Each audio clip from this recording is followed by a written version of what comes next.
하나님은 여러분들에게 어떤 분이십니까? 여러분들은 하나님을 어떻게 경험하고 있고 그 하나님이 여러분들에게 어떤 존재로 인식되고 있습니까? 하나님을 어떻게 아느냐에 따라서 하나님을 어떻게 경험하느냐에 따라서 우리의 삶의 만족도가 달라지고요, 삶의 능력이 달라집니다. 오늘 본문 5절에서 하나님이 이렇게 말씀하십니다. 너희가 나를 누구에게 비기며 누구와 짝하며 누구와 비교하여 서로 같다 하겠느냐. 이 말씀은 하나님이 이방 신들과 우상들과 다르다라는 거예요. 많은 사람들이 이방 신을 섬기고 있는데 그 수많은 세상 사람들이 섬기는 이방 신들과 우상들과 나는 다르다, 본질적으로 다르다라는 것을 말씀하고 있는 겁니다. 그렇다면 우상은 어떤 존재들입니까? 1절 말씀 보면요, 벨은 엎드러졌고 느보는 구부러졌도다. 그들의 우상들은 짐승과 가축에게 실렸으니 너희가 떠매고 다니던 그것들이 피곤한 짐승의 무거운 짐이 되었도다. 아멘. 여기 벨, 느보가 나오는데요, 바벨론의 수호신입니다. 그 신들은 어떻게 존재하게 됐습니까? 사람들에 의해서 만들어진 것입니다. 6절에 보면은 사람들이 은과 금을 가져다가 도금장이에게 줘요. 금과 은을 많이 가져다가 도금장이에 줍니다. 이 도금장이는 우상 기술자들이에요. 그들이 우상을 만들어내는 거예요. 그런다면 그렇게 만들어진 우상 앞에 사람들은 엎드려 경배합니다. 얼마나 미련한 짓입니까? 자기들이 금은 가지고 와서 도금장이들 그걸 가지고 만들었는데 그 앞에 엎드려서 자기의 신이라고 경배를 하고 있다라는 것입니다. 그리고 그것을 어깨에 떠매고 이동합니다. 물건에 불과하다라는 것이죠. 어깨에 떠매고 다니는 것은 물건이다라는 거예요. 생명이 없습니다. 아무런 능력도 없습니다. 7절 말씀 보면요, 그것을 들어 어깨에 메어다가 그의 처수에 두면 그것이 서 있고 거기에서 능히 움직이지 못하며 그에게 부르짖어도 능히 응답하지 못하며 고난에서 구하여 내지도 못하느니라.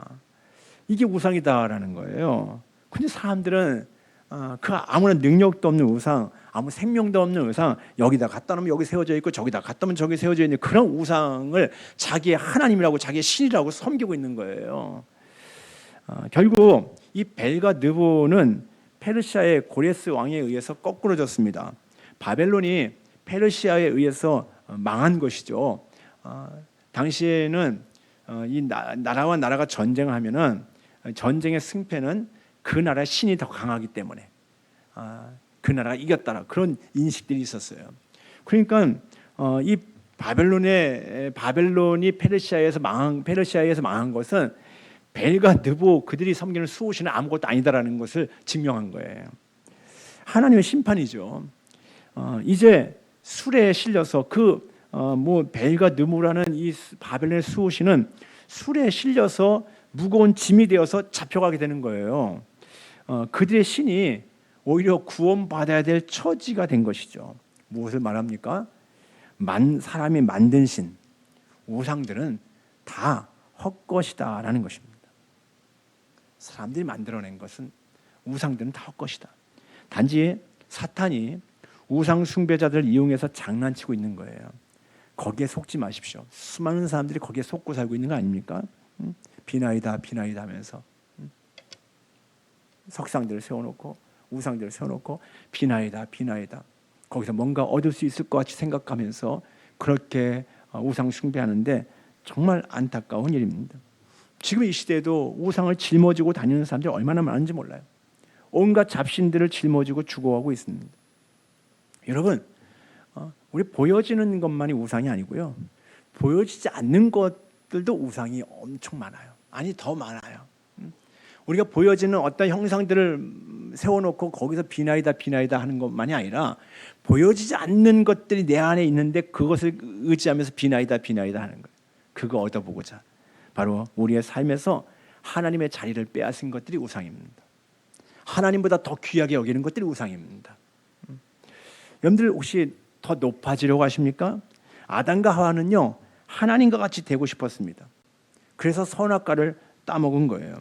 또 창세기 11장에 보면요, 사람들이 바벨탑을 하늘 꼭대기까지 세우고 자기 이름을 내려고 합니다. 이것이 세상 사람들의 모습이에요. 자기 이름을 내고 자기 자랑에 빠져 사는 겁니다. 자아숭배예요. 자아숭배. 우상숭배잖아요. 자기를 숭배하는 거예요. 자기 이름 내고 자기 자랑하고 자기가 높아지려고 하고 자기가 하나님처럼 되려고 하고, 이것이 자아숭배에 빠져 사는 사람들의 모습이에요. 큰 소리 치면서 자기 주장하면서 내 뜻대로 안 되면은 이게 뭐 분이 나고, 이것이 우상숭배입니다. 돈을 사랑하고 있습니까? 가져도 채워지지 않고 더 많이 가지고 싶습니까? 우상이죠. 명예, 권세, 소유욕은 우상입니다. 탐심은 우상숭배라고 성경은 말씀하고 있습니다. 그런 것들이 우리의 마음을 빼앗아가고 하나님보다 더 내 마음의 중심에 차지하고 있다고 한다면은 우리는 지금 우상숭배에 빠져 사는 것이라고 볼 수 있습니다. 늘 스마트폰에 거기 중독되어 살고 있으면 우상숭배에 빠져 있는 거예요. 우리가 많은 것에 중독되어 살고 있는 사람 많지 않습니까? 이런저런 것들에 중독되어 있는 분들이 많아요. 다 우상숭배에 빠져 있는 거예요. 어떤 영화에 중독되어 있는 사람들, 영상에 중독되고 게임에 중독되어 있고요. 이제 앞으로 가을 되면 수능 시험이 다가올 테고요. 또 취업 시험들 많이 있을 텐데 그때는 무당들이 대목이라고 합니다.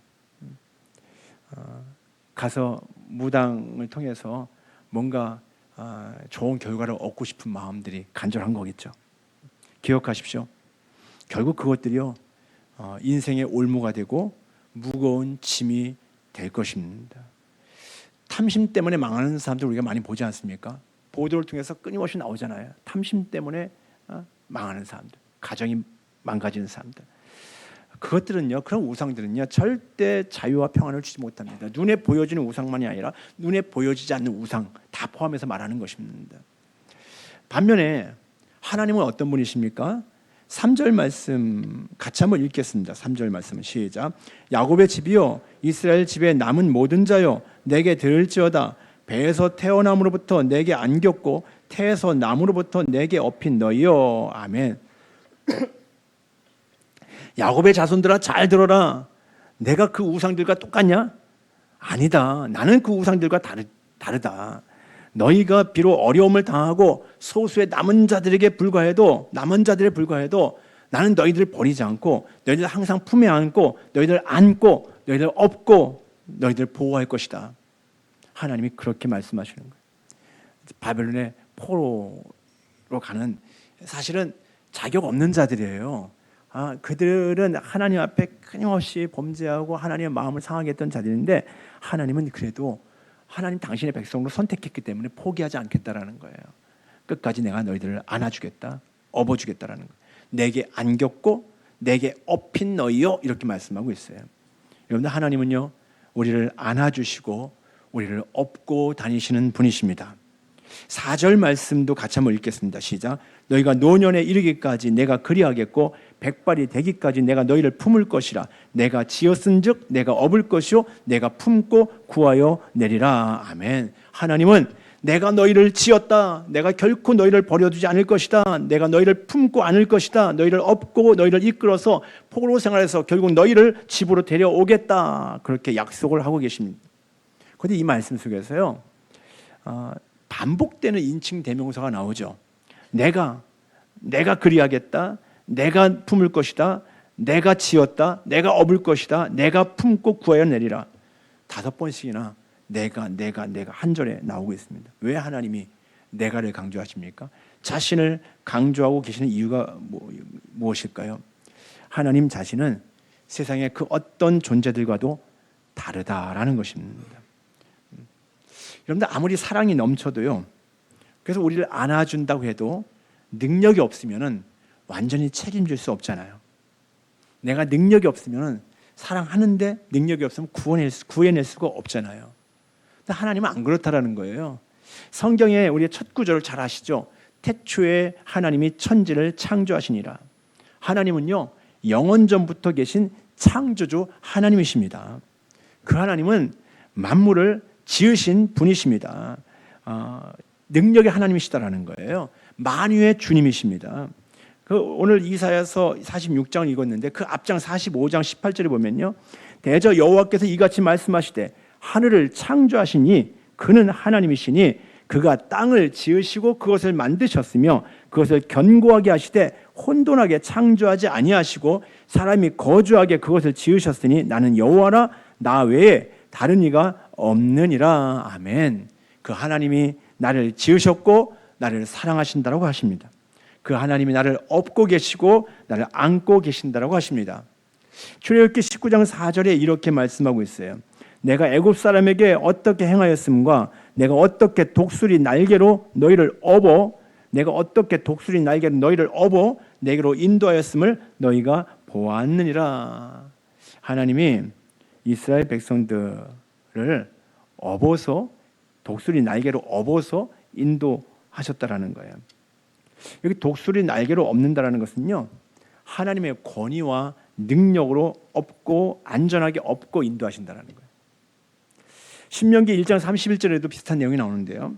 광야에서도 너희가 당하였거니와 사람이 자기의 아들을 안는 것 같이 너희의 하나님 여호와께서 너희가 걸어온 길에서 너희를 안으사 이곳까지 이르게 하셨느니라. 아멘. 이스라엘 백성들이 광야의 길을 가고 있는데 하나님이 자기 아들을 안는 것처럼 그 하나님의 백성들을 안으셔서 광야길을 가게 하셨다라는 거예요. 광야길 너무 험난하지 않습니까? 위험하지 않습니까? 하나님이 안고 걸으셨다라는 거예요. 그래서 성경에 여러 군데 하나님 우리를 안으셨다라는 표현들이 많이 나오고 있는 거예요. 오늘 본문부터 시작해서 출애굽기, 신명기 다. 여러분, 지금 우리가 살아가는 세상이 광야와 같은 곳입니다. 아니, 당시의 광야보다요 훨씬 더 무섭고 위험한 일들이 벌어지는 것 같아요. 다양한 일들이, 다양한 사건들이, 다양한 무서운 일들이 계속해서 또 우리에게 끊임없이 다양한 재앙들이 우리에게 다가오지 않습니까? 앞으로는 우리가 감당하기 어려운 재앙들이 우리에게 다가올지 몰라요. 기후 재앙이 가장 무서운 재앙일 것 같아요. 당시에 이 광야보다도 더 험난하고 더 무서운 상황들이 벌어지는 세상이 지금 우리가 살고 있는 곳입니다. 여기 앉아있는 여러분들, 여기 우리 성도님들이 다들 각자가 어떤 근심거리는 있을 거예요. 믿음으로 근심하지 않을 뿐이죠.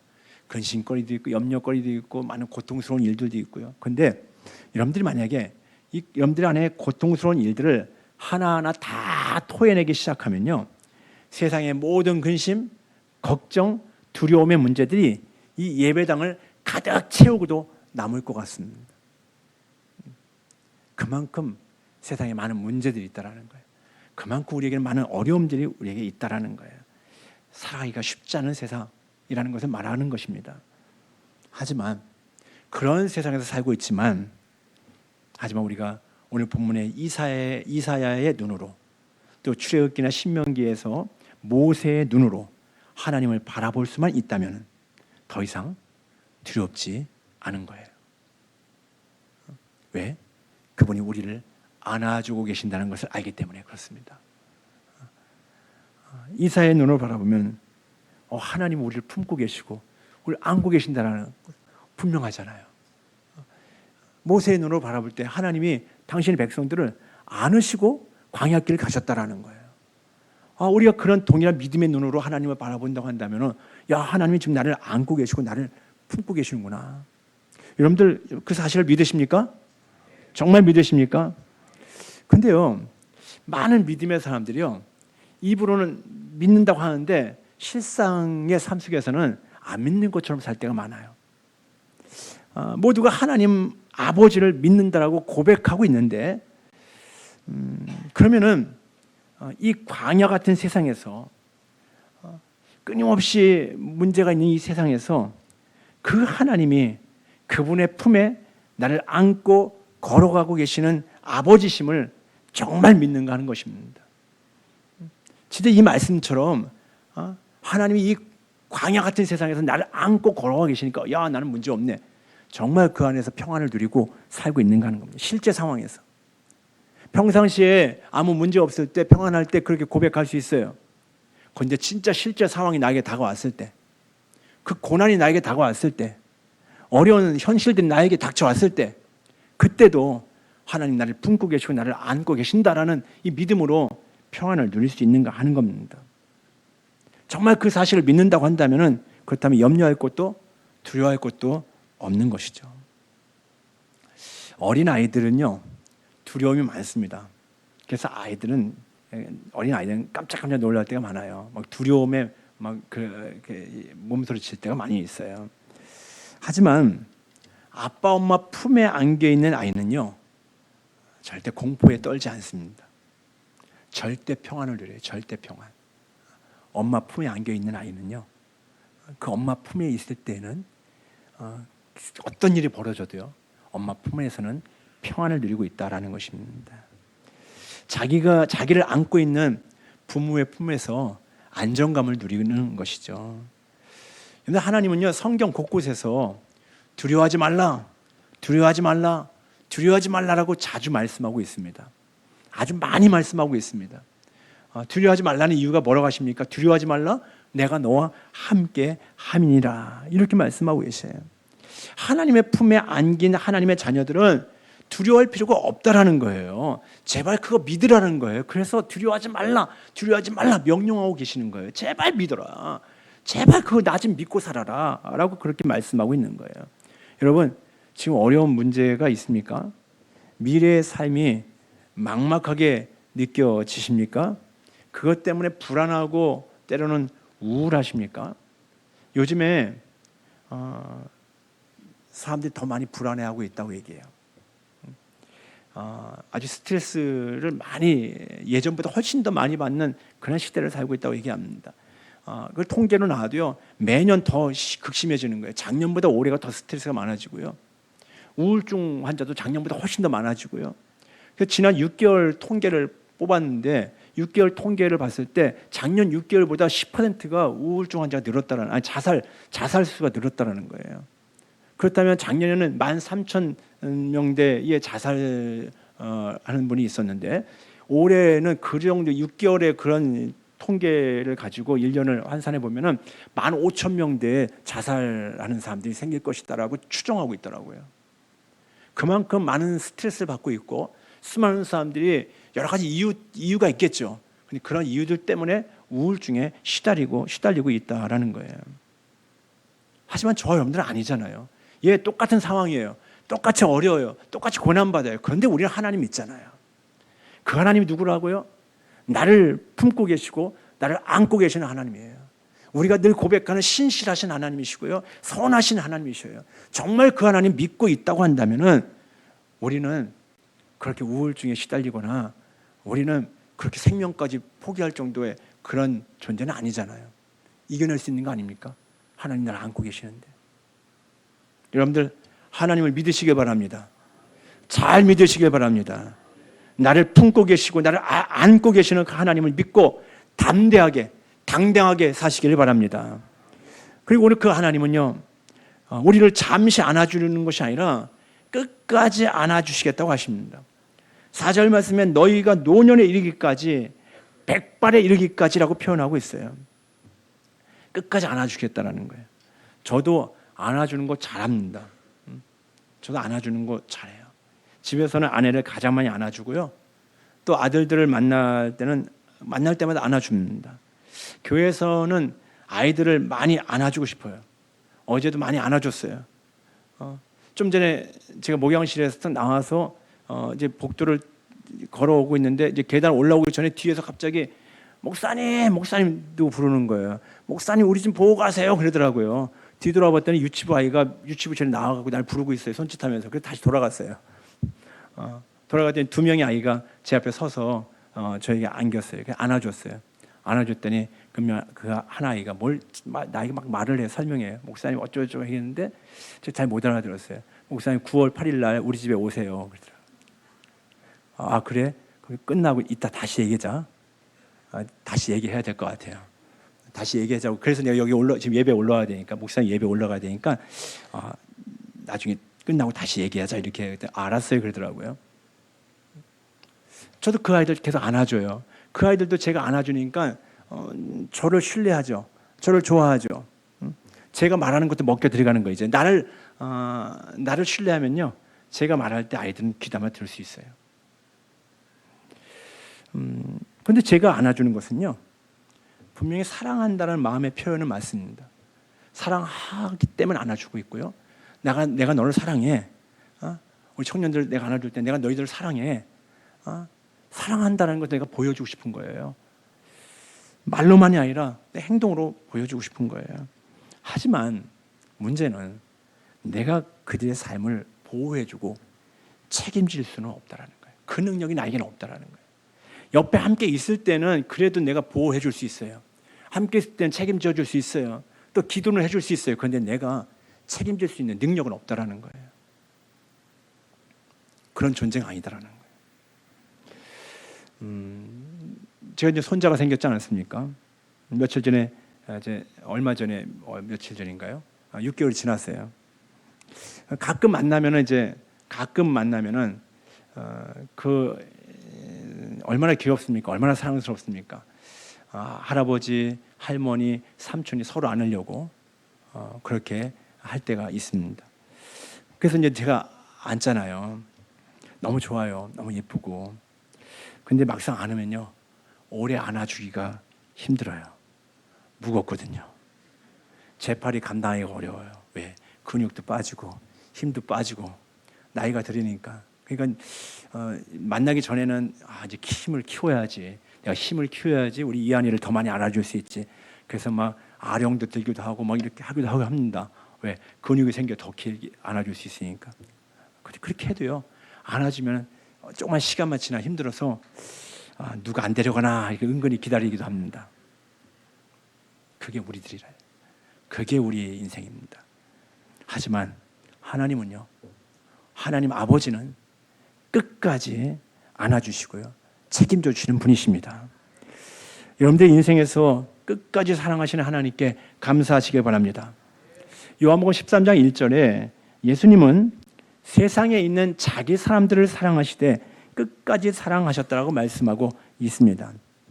예수님의 사랑은 그냥 잘해주는 사랑이 아니라 책임지는 사랑이었습니다. 예수 그리스도를 따르고 예수님께 붙어 있는 사람을 끝까지 책임지시고 돌봐주시는 것입니다. 로마서 5장 8절 말씀 보면요, 우리가 아직 죄인 되었을 때에 그리스도께서 우리를 위하여 죽으심으로 하나님께서 우리에 대한 자기의 사랑을 확증하셨느니라. 하나님은 우리를 사랑하시는데 그것을 확증해 주셨어요. 무엇을 통해 확증해 주셨습니까? 아들을 십자가에 내어주시면서 내가 너희들을 사랑한다, 확실하잖아, 이걸 보여주신 거예요. 예수님이요, 우리를 위해서 십자가에서 피 흘려 죽어주셨는데 바로 사랑 때문에 죽으셨다라는 거예요. 하나님의 사랑 때문에. 하나님의 최고의 사랑을 예수님은 십자가에서 보여주신 것입니다. 예수님을 통해서 하나님의 완전한 사랑을 우리는 경험하게 된 거예요. 우리를 안아주시는 하나님이십니다. 그 하나님은요, 당신의 백성들이 그 하나님을 떠나서 불순종으로 범죄함으로 죄짐을 짊어지게 되었는데 당신의 아들로 하여금 그 죄짐을 대신 짊어지고 친히 십자가의 사형틀에 가서 죽게 하신 것입니다. 예수 그리스도께서 그렇게 내 죄의 짐을 짊어지심으로 우리는 다시 하나님께 안길 수 있게 된 거예요. 우리는 하나님께 원래 안길 수 없는 존재였거든요. 왜? 죄 때문에 그렇습니다. 우리가 근본적인 죄 문제가 해결되지 않고서는요, 하나님께 안길 수 없는 자들이었습니다. 왜? 하나님과 원수가 된 자들이잖아요. 아담이 범죄하면서 인간은 하나님께 반역한 자들이었습니다. 하나님을 떠난 자들이었습니다. 그래서 모든 사람들에게 죽음이 찾아온 것이고요, 이제 영원한 지옥 형벌을 맞이하게 된 겁니다. 하나님이 우리를 품고 싶어도 품을 수가 없는 자들이었다라는 거예요. 그런데 하나님은 우리를 품고 싶었어요. 안아주고 싶었어요. 거룩하신 하나님이 우리를 안으실 수는 없는 존재. 그분은 거룩하신 하나님이고 우리는 죄인들이니까 안을 수 없는데 하나님은 안고 싶으시는 거예요. 우리를 품고 안아주고 싶으신 거예요. 그래서 어떻게 하신 겁니까? 하나님의 아들 예수 그리스도를 바로 우리를 대신해서 십자가에 죽게 하시면서 우리의 죄를 처리해 주신 거예요. 그러니까 우리는 예수 그리스도의 십자가의 은혜로 하나님께 안기게 되었다라는 거예요. 하나님께 안길 수 없는 존재였는데 예수님이 우리의 죄를 처리해 주시면서 우리가 그 예수님을 믿음으로 인해서 내가 죄 용서함 받은 자로 이제 하나님의 자녀가 되어서 하나님께 안기게 되었다라는 것입니다. 얼마나 놀라운 은혜입니까? 그리고 그 하나님은, 그 하나님 아버지는 이제는 끝까지 그때부터 끝까지 우리를 안아주시는 거예요. 결코 우리를 포기하지 않습니다. 결코 우리를 버리지 않습니다. 끝까지 우리를 안아주신다는 거예요. 이것이 하나님의 사랑 이야기입니다. 여러분, 우상은 사람들이 떠매고 다녀야 하지만 하나님은 오히려 우리를 안아주시고 우리를 업어주시는 분이십니다. 내가 떠매고 다니는 것이 아닙니다. 어떤 사람들은 하나님도 떠매고 다니려고 해요. 그러니까 교회 다니면서도 인상 쓰고 살아요. 하나님을 떠매고 다니려고 하니까. 하나님을 믿는다고 하면서 너무 힘들어요. 얼굴에 다 쓰여져 있잖아요. 왜 그렇습니까? 자기 힘으로 살려고 하는 거예요. 하나님도요, 자기가 원하는 대로 하나님을 조종하려고 하는 겁니다. 그래서 우상 숭배와 다름없어요. 교회 다니고 있지만 하나님을 내가 마음대로 이리 끌고 다니고 저리 끌고 다니고 내가 원하는 대로 해주는 뭔가 내가 이용하려고 하는 대상으로 삼으니까 내가 원하는 대로 또 하나님이 안 해주시잖아요. 그러니까 그렇게 애쓰고 힘쓰면서 스트레스 받고 전혀 교회 다니면서 행복감이 없는 거예요. 자기가 주인 노릇하려고 하면서 자기 힘으로 살려고 하면서 종교생활을 하는 거잖아요. 우상 숭배와 다름없다라는 거예요. 여러분들, 하나님이 우리를 안아주시는데 그냥 그분 안에 우리의 힘을 다 빼시고요, 그분 안에 안길 수 있는 여러분들 될 수 있기를 주님 이름으로 축복합니다. 예수님의 제자들은 예수님이 이 땅에 계실 때는 제대로 몰랐어요. 그래서 여전히 자기 욕심으로 살려고 했고요, 불안해하면서 살기도 했습니다. 그러나 예수님이 승천하신 이후에 성령이 임하시면서 그 사실이 믿어진 거예요. 예수님의 죽으심과 예수님의 부활이 자신에게 실제가 된 거예요. 그리고 그때부터 그 제자들은 생명 걸고 주님을 위해서, 주님 나라를 위해서, 복음을 위해서 헌신하는 삶을 사는 거예요. 말씀대로 순종하며 사는데도 기뻤어요. 어떤 환경에서도 기뻐하며 살 수 있었어요. 왜? 내 안에 성령이 임하셨고 내가 주님 안에 거하고 있으니까 그것이 가능해진 거예요. 주님 따라다니면서 아직 성령 받지 못했을 때는, 주님이 계실 때는 뭔가 좋았다가 주님이 없으면 뭐 불안해했다가, 또 주님이 계시지만 또 여전히 자기 생각들, 자기 욕심들이 앞세워지고 여전히 주님 앞에 자신의 삶이 위탁이 안 된 거잖아요. 그런데 주님의 성령님이 내 안에 임하시면서 이제 나는 없고 주님이 나를 주장하실 때 우리는 주님 안에서 최고의 행복을 누리게 되어졌다라는 거예요. 주님은 죽으시면서 주님 당신의 품을 내어주신 것입니다. 그래서 언제든지 우리가 주님 안에 거할 수 있게 된 것입니다. 여러분, 주님이 우리를 안아주고 계십니다. 그 안에만 있으면 되는 거예요. 그러면 고난도 고난이 아닙니다. 헌신 봉사도 어렵지 않습니다. 왜? 주님의 힘으로 감당할 수 있기 때문입니다. 그것을 알지 못하고 열심을 낼 때는요, 지치고 힘든 일이에요. 자기 열심이 없기 때문이에요. 교회 생활에서도 자기 열심으로 살면요, 너무 힘들어요.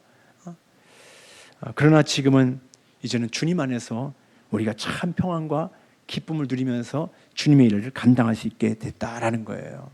주님이 우리를 안아주고 계시기 때문에 그렇습니다. 여러분, 오늘 우리 하나님은 내가 너를 안아주리라, 내가 너를 안아주리라, 그렇게 말씀하고 계십니다. 주님의 음성을 듣고 주님의 사랑 안에 거하시기를 바랍니다. 그리고 그 주님의 능력으로 사시기를 바랍니다. 혹시 지금도 살아가면서 말로 다 할 수 없는 어려움들, 아픔들 경험하는 분들이 있을 거예요. 그 고난 빨리 헤어나오고 싶은 그 간절한 마음을 가지고 기도하신 분들이 있을 거예요. 그러나 지금 이 순간에도 나를 안아주고 계시는 주님을 바라보면서 믿음으로 잘 견뎌내시길 바랍니다. 당당하게 살아갈 수 있기를 바랍니다. 제가 고등학교 때였을 겁니다. 그때 정말 감동받은 시가 있어요. 여러분들도 많이 알고 계신 분들이 있을 텐데요. 바로 모래 위의 발자국이라는 시죠. 모래 위의 발자국. 메리 스티븐슨이라는 분이 쓴 시인데요. 제가 한번 읽어드리면서 끝내도록 하겠습니다. 한번 보여주시겠습니까? 어느 날 나는 꿈을 꾸었습니다. 꿈속에서 나는 주님과 함께 바닷가를 거닐고 있었습니다. 하늘 위로는 내 인생의 여러 순간들이 마치 영화의 한 장면처럼 지나가고 있었습니다. 나는 각 장면마다 두 사람의 발자국이 모래 위에 새겨져 있음을 발견하였습니다. 그중 하나는 나의 것이었고 다른 하나는 주님의 것이었습니다. 내 인생의 마지막 장면이 나와 주님에게서 사라지려는 순간 나는 모래 위에 남겨진 발자국들을 뒤돌아 보았습니다. 내 인생의 행로에서 여러 번 오직 한 사람의 발자국만 남겨져 있음을 발견하였습니다. 그리고 그런 일이 내가 매우 슬프고 괴로웠을 때 일어났다라는 것을 알았습니다. 이러한 사실로 인하여 너무 괴로웠던 나는 주님께 물어보았습니다. 주님께서는 내가 너와 함께 하리니 너는 항상 나를 따를지어다 이렇게 말씀하셨잖아요. 그런데 내 인생의 가장 어려웠던 시절을 돌이켜보니 오직 나의 발자국만 남겨져 있더군요. 어느 때보다도 주님이 필요했던 바로 그때 어찌하여 주님은 내 곁을 떠나셨는지 나는 정말로 이해할 수가 없었습니다. 그러자 주님께서 대답하셨어요. 사랑하는 나의 아들아, 나는 너를 누구보다도 사랑한단다. 내가 시련과 고통을 당하고 있었을 때 나는 한 번도 내 곁을 떠난 적이 없었느니라. 내가 한 사람의 발자국밖에 볼 수 없었던 바로 그때는 내가 너를 안고 가던 때였느니라. 나 홀로 가는 것 같았는데, 내가 내 힘으로 힘겹게 가는 것 같았는데, 근데 사실은 주님이 나를 안고 가셨다라는 거예요. 이스라엘 백성들 광야에서, 광야길에 우리 하나님이 그들을 안고 걸어가셨다라고 표현하고 있지 않습니까? 지금도 고난당하고 있는 여러분들을, 이런저런 문제 가운데서 힘겹게 살아가는 여러분들을 하나님은 사랑으로 품고 계시고 안고 계십니다. 우리는 고아와 같이 살 존재가 아닙니다. 아무도 없는 것처럼, 부모가 없는 것처럼 고아들이 얼마나 힘겹게 살아갑니까? 얼마나 애를 쓰며 살아갑니까? 근데 우리는 고아와 같이 버려진 존재가 아닙니다. 하나님은 우리를 품고 계시고 우리를 안고 계시고 우리를 업고 계신다라고 오늘 이사야서에는 말씀하고 있습니다. 우리를 안고 계시는 그 주님만 바라봅시다. 그 주님의 사랑, 그 주님의 은혜를 힘입어서 믿음의 담대함으로 살아갈 수 있는 여러분들 될 수 있기를 주님의 이름으로 축복합니다. 기도하겠습니다.